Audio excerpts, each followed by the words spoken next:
The Legend of Zelda is one of Nintendo's few major franchises that has dabbled into darker territory over the years. From enemies that look like they came straight out of a horror movie to storylines that are potentially metaphors for the stages of grief, there's a lot to take in when it comes to the grittier undertones of the beloved series. So today we're taking a look at some of those darker moments, specifically the ones that freaked us right out, with our list of the top 10 scariest Zelda moments. Let's jump in.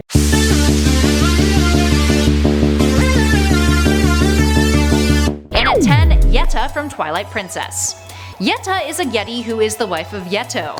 Yes, creative names. She lives in the Snow Peak ruins, and generally, when you first meet her, you'd think her to be a gentle and kind creature, based on appearances alone. But at one point though, despite her kind nature, she becomes possessed by the mirror, and is transformed into a terrifying creature called Blizzetta, who you then have to fight as a boss.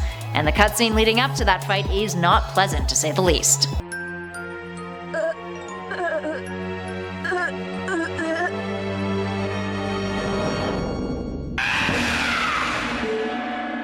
And at number 9, Demise from Skyward Sword. Demise is yet another boss that provides quite the chilling experience for players. He's also the final boss of Skyward Sword. Taking place in an eerie battleground, it's one of the most tense battles of the game, and Demise's sheer size is enough to make players feel intimidated. Perhaps the scariest aspect of the video though is when it's finished, and Demise makes you a promise that an incarnation of his hatred shall ever follow your kind, dooming them to wander a blood-soaked sea of darkness for all time. Ooh, no thank you.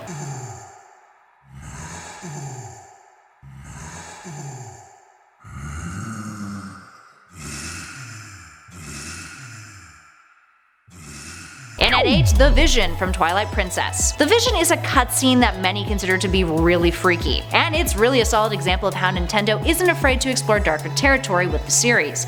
Now in this cutscene, Link has a vision in which one of the Guardians tells him the story of the goddesses, and how they descended and gave order and life to the world. Her story takes a twisted turn when she begins to tell him of the battle that ensued over the sacred realm, herself turning into a creepy version of herself with a dagger. A bunch of dark links then appear, turning Link to dust and featuring some creepy as hell moments that follow, all as an overall message that absolute power corrupts absolutely.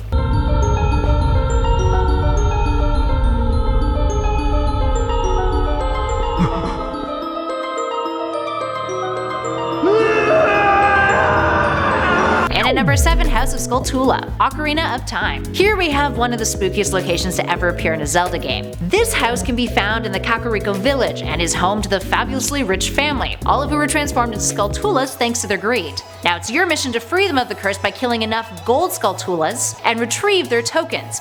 But this eerie atmosphere definitely isn't helping in the motivation department, that's for sure. Seeing their family in that scary transformation as well is absolutely horrifying, especially if you attack any of them.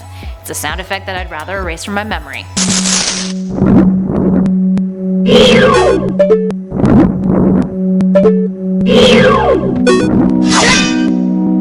And at 6, getting grabbed by Wallmaster, Ocarina of Time. Wallmasters are the jump scares of Zelda enemies. Having existed since the very first Legend of Zelda title, Wallmasters hang from various points throughout the game and will drop down and grab Link. While they're pretty nerve-wracking in most of the Zelda titles, the ones in Ocarina of Time are particularly frightening. First encountered in the Forest Temple and later in the Shadow Temple, the Spirit Temple, and in Ganon's castle, there is an easy way to avoid getting grabbed, if you pay attention to their shadows and keep your ears open for the ominous noise that signals their approach. Plus, if you have the unfortunate luck of getting attacked by Redeads along with the Wallmaster, well, you're in for a tough time.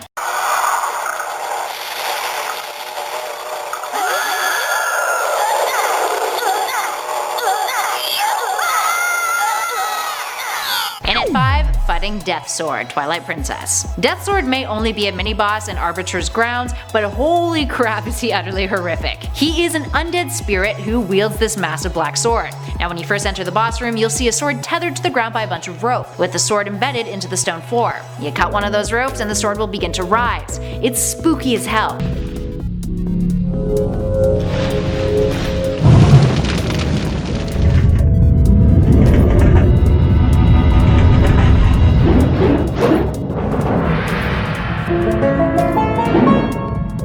From there, it basically looks like you're facing a ghost as the sword strikes down at you.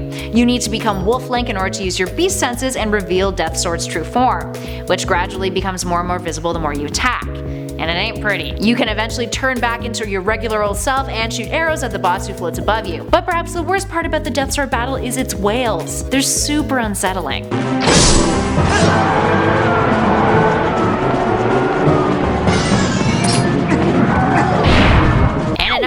Redeads and their Scream from Wind Waker. The Legend of Zelda series is filled with its fair share of creepy enemies and foes, one of which are these dudes, Redeads, which have appeared in the franchise since Ocarina of Time in 1998. But perhaps they didn't live up to their full terrifying potential until Wind Waker came around, and they got a bit of a makeover. Now teal-skinned voodoo-esque zombie creatures, their screams in the title are absolutely petrifying, and like their previous appearances, the scream will paralyze Link. Compared to their previous incarnations though, their shriek is louder, and if you get too close, they'll latch onto Link and bite him repeatedly as well.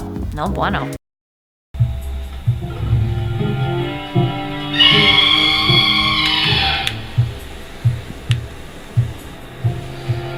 And at 3, the hand in the toilet from Majora's Mask. This hand in the toilet, also known as question mark, is a character that appears in Majora's Mask. It's a skeleton-looking hand that reaches out of the toilet located in Stockpot Inn at midnight, asking for paper, and remains there until 6 AM. While it might be totally freaky, if you do give it an item made of paper, it will reward you with a piece of heart. So where on earth does this hand even come from? Many believe it was inspired by Japanese ghost stories in which a hand grabs someone from beneath the toilet whenever someone sits on said toilet. At least this one is relatively friendlier than that one. And at 2, Fighting Dead Hand, Ocarina of Time. Ask any longtime Zelda fan what moments from the game's past has traumatized them the most, and surely this one will be one of the popular answers. Dead Hand is a mini-boss that appears in Ocarina of Time from 1998. When you enter its room in the Shadow Temple, you get locked in and turn around to see multiple white ghostly hands shooting out of the ground, with their palms facing upwards. When you attack his infinite hands, they can grab hold of you. In addition to that, Dead Hand itself is utterly terrifying. It's like a slug, and it moves around at a fairly slow speed, but in order to attack its gruesome body, you need to avoid getting grabbed by its hands. And if Dead Hand manages to get you before you get out of one of its hand's grasps, well, that ain't good, friends. You also encounter Dead Hand twice in the game, which is even worse. Another time being in the bottom of the well, which is perhaps the scariest dungeon level in the entire game.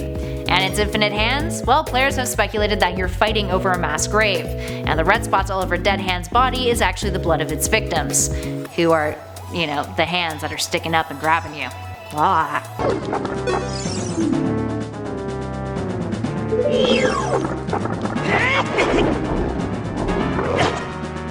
And finally in at number 1, Destruction of Termina from Majora's Mask. Majora's Mask is by far the scariest Zelda title in the history of the franchise, and it's one of the most memorable too.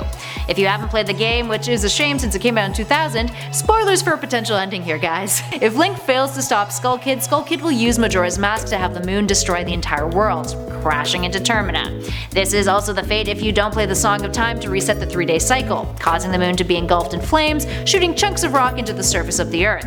The cutscene depicts the moon crashing into the clock tower, and when it finally reaches the ground, it releases a fiery shockwave. Link covers his eyes, the fire consumes him, we hear screams, and then Majora's Mask disappears into the flames. And to make matters worse, we then hear the happy salesman's laughter along with text that reads, "You've met with a terrible fate, haven't you?" Talk about existential dread. That whole game is existential dread.